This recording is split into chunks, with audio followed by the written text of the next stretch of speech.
Hello and welcome to the New Thought Men's Podcast, where we explore what it is to be a healthy spiritual man today.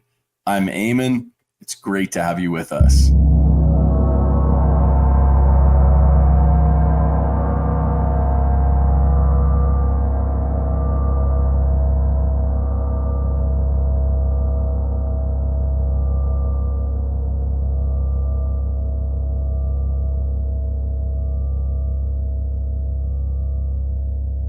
Welcome, brothers and sisters. We're here today with Tom Daly, who is a mentor, an elder, an amazing man who's been in my personal life for quite a long time. Geez, going on 25 or so years here, Tom.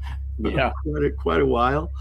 And I'm just so grateful for the work that you and others have done, because you really have been at the peak of, the men's movement. You've been around since the modern men's movement has been going on, really. And it's just brought so much richness to so many men, including myself, that it has inspired me to do this. Like, this is you're one of the reasons why I'm doing this, why I'm bringing men's work into my spiritual community of New Thought and kind of mushing them together and combining them in different ways to support our communities in doing this deep exploration that has always shown up with you. And so, I could go on and on about what an amazing mentor and what an amazing, incredible man you are. But go ahead and tell us a little bit about just your life in 2 minutes. Yeah. Sure. Serious contention. Yeah. Well, I always start this story with the fact that back in the 70s, actually, I became a single father after a divorce. And I realized that I needed support. And I went to a PTA meeting and at the elementary school, and I was the only man there. Mm-hmm. and I was shocked. And so I decided, this has got to change. Where are the men? And so I started my first men's group back in 1977 through what was called the Denver Open Network, or the Denver Free School, or something like that. I forget even what it was called now. But, offered a men's group, and I didn't have a clue what I was doing, but that men's group lasted for about 20 years and continued to meet after I went off and started doing other men's groups. And it actually encouraged me to do a PhD in men's studies. And I got it very curious about rites of passage for modern men. I knew enough about history to know that, every culture on this planet, up until the recent industrial age, there was a specific rite of passage for young men into manhood.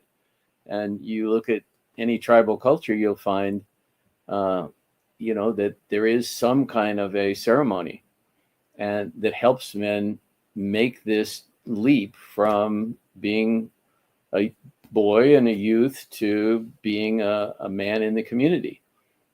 And we still need this, obviously. So there's so many different ways that this happens.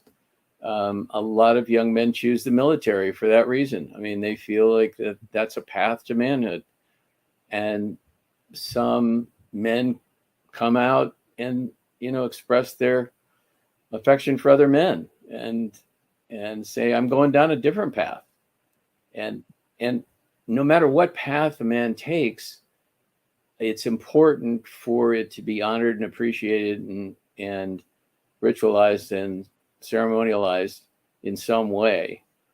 We just don't get, high school graduation just doesn't cut it. There are some religious groups that have very specific passages, but even there, it's it's quite often a social thing, and it isn't. It doesn't have the psychological impact that the traditional rites of passage have.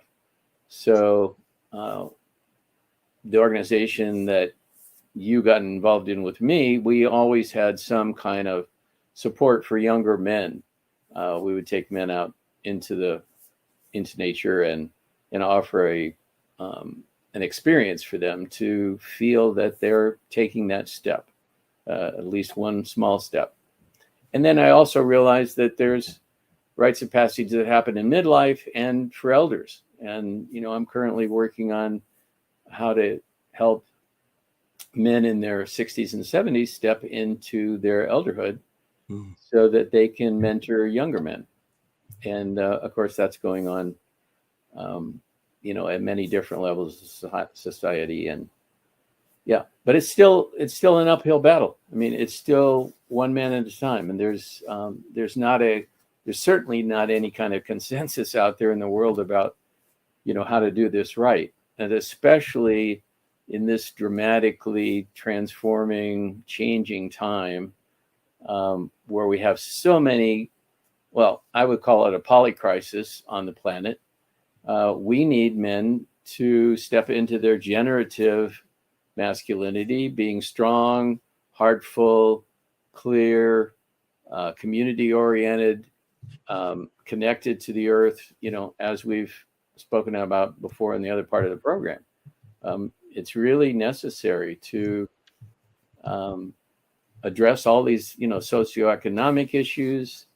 And, the men's movement that I grew up in, it was largely focused on personal inner work, but I see that's limited, because I've seen many men do a lot of personal inner work and then they go right back out and do destructive things out there, because of the system that they belong to. So it's going to require a systemic change. The foundational material there is an interpersonal and connective process. Yeah. But there's another step that needs to happen, because we're not going to survive as a species if we continue down this dominator masculine model that thinks that, men are in charge. And, we've seen what that does out in the world. It's not a healthy atmosphere in many companies and corporations, and it's not a healthy atmosphere for the planet, certainly. Yeah. Thanks for that, Tom. Absolutely. To not only do the inner work, which is a lot of what we do here at the New Thought Men's community, but to do that, to have that embodied so that we can bring that out into the world, so that it's, cemented almost in concrete in our inner world, that it is a part of that inner psyche. And so when we go out, we have that strength to try and show up in a different way, to try and show up in a more loving and a more compassionate, more generative way. I love that. And just to kind of go back just a little bit, the rite of passages, we'll be doing those rites of passages in our community as well. But my first rite of passage was with you and with the Men's Leadership Alliance. And I just remember that transformation. I mean, I grew up in a Catholic household. And so I had that, 13-year-old rite of passage within that, which is more of an indoctrination into that religion, as opposed to an indoctrination into mature, healthy masculinity. And so for me, it was almost part of my intention in having that rite of passage was to transcend that younger kind of psychology that in a lot of ways our society is stuck in. You kind of mentioned that, in the me, what can I get out of it? Instead, into that mature, healthy, and maybe that's more teenage type of psychology, because it is a developmental part of that. But to come into my fullness as a man, it was through that rite of passage. And so it was needed for me so much. And it did something. And even though it was a multi-year process, or even just a process of a lifetime, there was that ritual that I could look back to and say, yes, I crossed that threshold, and these men showed up for me and supported me. So much gratitude for you and for MLA, for all the men, Jeffrey Duvall, Keith Fairmont, all the guys who were a part of that program back in the day.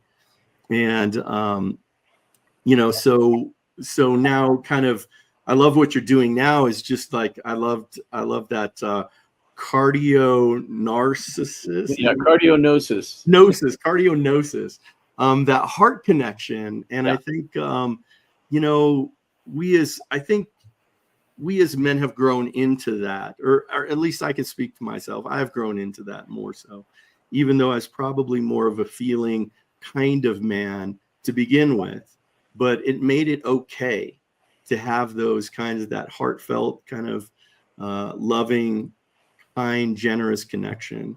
And in relationships, having that support with, intimate partnerships is imperative. Just kind of all of the things that you talked about, abundance and economics, and, how do we honor the earth and find a sustainable path that we have to today. So I guess these are the deeper questions that not only the inner work, which you did beautifully, sharing your process, but that inner work that we need to do, but then taking it out into not only community, but the nation and the world at large. Sure. Can you talk more about that? Yeah. I think, based on my understanding of history, we're going to be working with this struggle, into the future. I mean, it's, like I said, it's nothing new. It's the whole idea of what it is to be a man, and masculinity, femininity, which characteristics are you going to choose? I've always thought of it's a both and. We all have this huge range of feelings and experiences, and the traditional view of masculinity is very narrow. It's a very small box. Mm-hmm. And I felt the limits of that, when I was in, back in the day, in my late 20s. I just felt like, wait, what? This is crazy. I can't really be my whole self unless I, honor all the different voices in myself, all the different parts of myself. And, I went through, several decades of deep exploration, that were related to the work I was doing with, in my PhD. And, I had the good fortune of being with a lot of wonderful men and teachers. I was very involved with Robert Bly and Michael Mead, James Hillman, and Robert Moore, assisted in some of their trainings and workshops. And it was a great gift. I mean, these men were my mentors, and I was able to take some of that wisdom and bring it out to, my community, and hopefully, you're the next generation, and you can bring it out to, the young men and others in your community. I mean, that's exactly what, our hopes were for doing the work, was that, we had to kind of stumble through, learning about how to do all these things. And so there are some models out there now, and that's exciting, and I, the work, the word that I like is interbeing.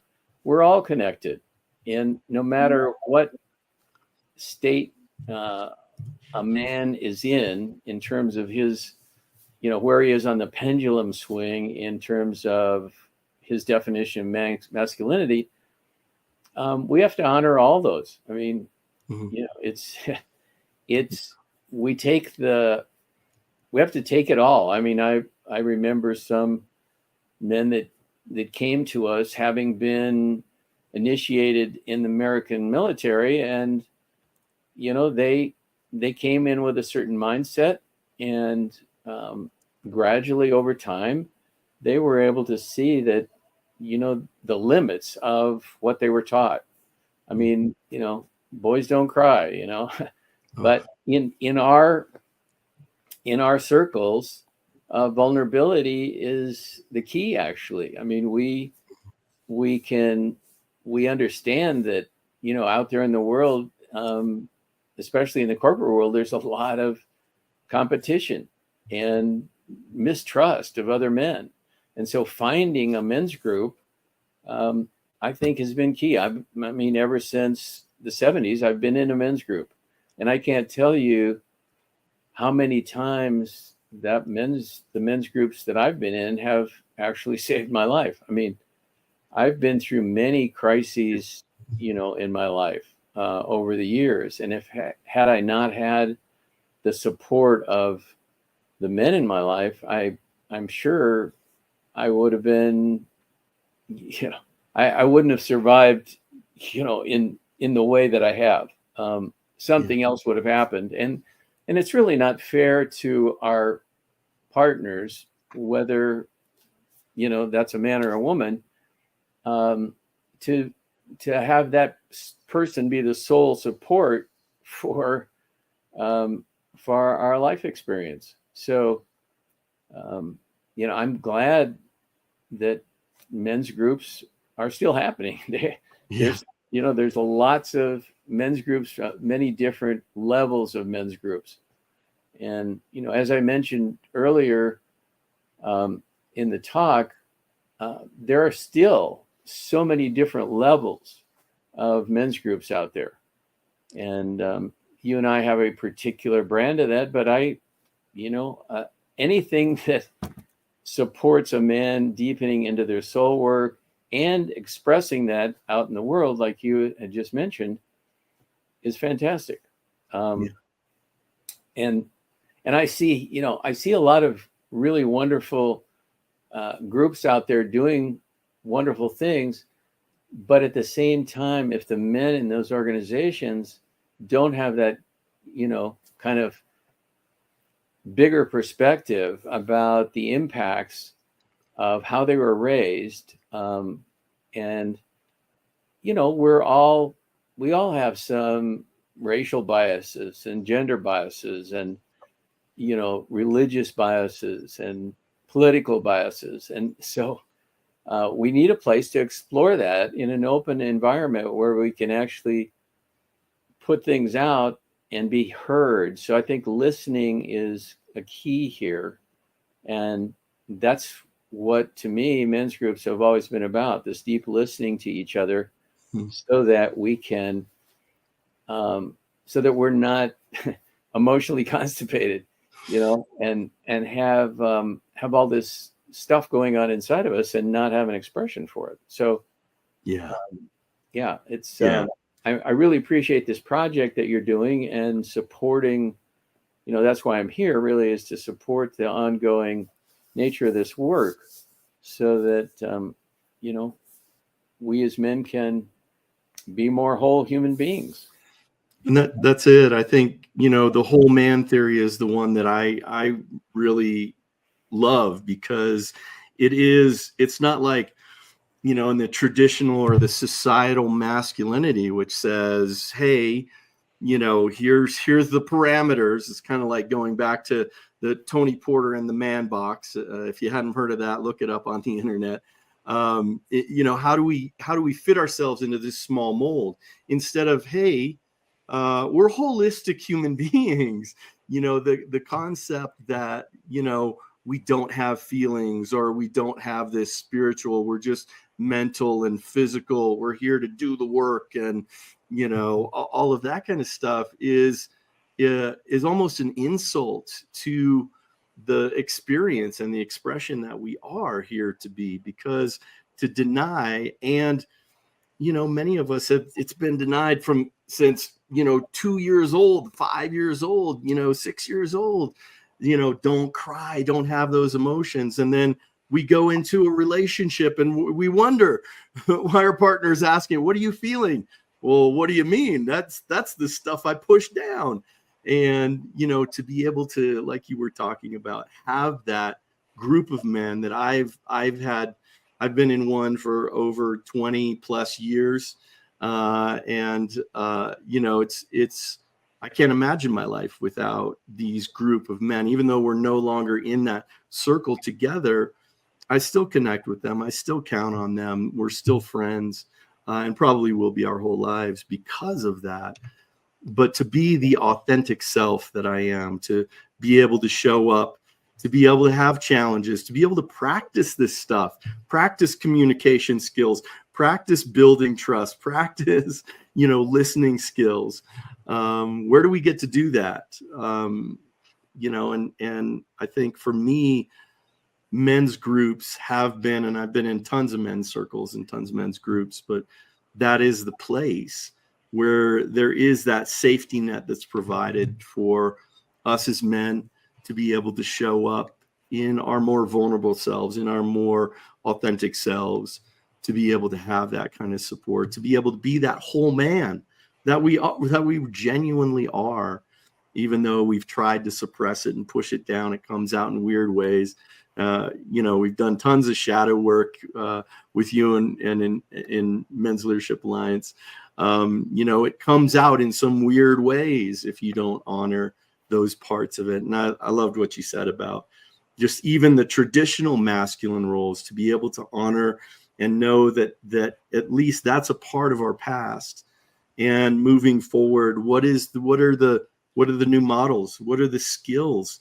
What's the deeper understanding that we're able to bring to our lives so that we can have a more holistic, a more genuine, a more full life in all those respects, in relation to the earth and sustainability, to finance, to ourselves, to our relationship, to the cosmos as well. Yep. I mean, it's going to be, in my judgment, we are in a kind of worldwide polycrisis. I mean, you can look at just about any dimension of modern living and you see that there's some kind of crisis there. The obvious ones are the socioeconomic disparities, climate, catastrophe going on. Many people have already kind of gone over the edge on both those issues. I mean, you look at the entire planet. There's many countries that are in crisis, and we have to understand that we have all those dimensions within us. I mean, we watch the media, we see what's going on. It's like, how can we care for ourselves in a really soulful way when we see all this tragedy and difficulty out in the world? It's like, how can we bring compassion and care to the parts of us that are actually suffering by watching, all these things going on in the world, and knowing that in a lot of cases, we personally can't do much, but we can do something for how we're feeling on the inside. I mean, we can care for those parts of us that are suffering when we see people suffering. And we can do our small part. And especially in our local communities, we can reach out to other men that are suffering. I mean, homelessness is a huge issue. And, that's a very local issue. It's like, how can we, take what we've learned about how to deal with, these inner dilemmas, and how can we take that out in, one of my teachers, James Hillman, wrote a book, we've had 100 years of psychotherapy and the world's getting worse, so what's the issue here? So we have to move out of our men's groups. We have to move out of the therapy box. We have to move out of the meditation room out into the world. And so, you know, it is a political movement in the sense, because everything we do has political implications. Yeah. So I'm not afraid of the word politics. It's like we have to take a stand for generativity out there in the world as men, and we have to express our vulnerability. We have to be able to say, this is scary. I mean, how many men out there would be willing to just stand up and say, I'm a man and I'm afraid? I mean, there's a lot of unknowns out there, and they're getting more kind of catastrophic as time goes by. And it's going to take men that have done their inner work and have, some sense of how to keep themselves centered when they go out there and deal with a crisis. It's a both and. We still have to do the inner work, and we have to take it to the streets, because it's not going to shift until we do. We have to be socially active as well as doing the inner work. Yeah, absolutely. Absolutely. It's imperative. I mean, it's, I think societally, our survival to a certain extent as we exist now depends on it. Like, absolutely. If we're able to make that shift into sustainability, if we're able to make that shift into valuing everyone and seeing the equality, for us, in our particular spiritual movement of New Thought, it's easy because, for me as a minister, I look at it as, this person's a spirit incarnate. This person's a spirit incarnate. This person's a spirit incarnate. And I view that and I look at that in that way. But in society, we judge it in different ways. Oh, you're a person of color, you're a female, you're a male, you're this, you're that. And we have all of these classifications into which, that we try and fit people in to make sense of our own psychology or our own hierarchy or whatever that is that we're trying to do. But that is those are, like you talked about, those unconscious roles. Those are those, experiences that we're trying to make sense of our world by putting people into certain classifications instead of just seeing that divinity within them, seeing that spirit, seeing that, that creativity that comes out. And instead we judge not on the 99.9% that we're the same, our DNA, our blood, we're human beings, but on that 0.01% of difference based on skin pigment or, X or Y chromosome or, where we're from or what we have believed. And so for us as a movement to be able to provide that support to a certain extent, as much as we can, of that wholeness, of that whole man or whole person theory, to be able to know, hey, we're all the same. We're all just a blink. We're all just a moment in these bodies, and that we are so much greater than that, and that we're here to bring that purpose, meaning that brilliance, that genius, that beauty, that luminosity that we can to this world, because it desperately does need it. That's right. Yeah. Yep. I'm with you. All right. Well, yeah, Tom, it's been great to have this conversation, and I hope your project, really gets out there in the world and touches a number of men, and moves the needle a little bit, in the direction of more wholeness and generativity and kindness in the world. Yeah, it's definitely what we're here to do. So, Tom, I thank you for seeding the foundation for me and for so many men. I'm just grateful to have you here, and we'll have you. This is an annual event, so we'll have you back every year if you're up for it. Okay. And love you, love what you've done. I'm so grateful. So Tom, let me just plug you a little bit here. You can go to the livingartsfoundation.com, the livingartsfoundation.com, and you can find more about Tom's work, about radical self-care, about Four Gateways coaching, about, the stuff that he's doing, leadership, in leadership. And we're going to, of course, have you help us with some of our projects, I'm sure, down the road. Okay. And, to be able to provide this understanding and wisdom to make sure that we're taking this to Men's Work 2.0, that we're taking it to the next level, we're moving it up, and being able, I think it was Joseph Campbell who said, what was it? It's not going to be an exact quote for sure, but our current psychology and our current technology and our current experience must include all of those realities as a part of our soul or a part of our spiritual evolution, a part of it. We must connect with those in a new way. And I think we're ready for that. We're ready to look at our lives in a new way. We're ready to live our lives in a new way and shift those perspectives and use that technology so that we can do all of these things. And that's one of the things that we're doing here. So, Tom, thank you so much for being with us today.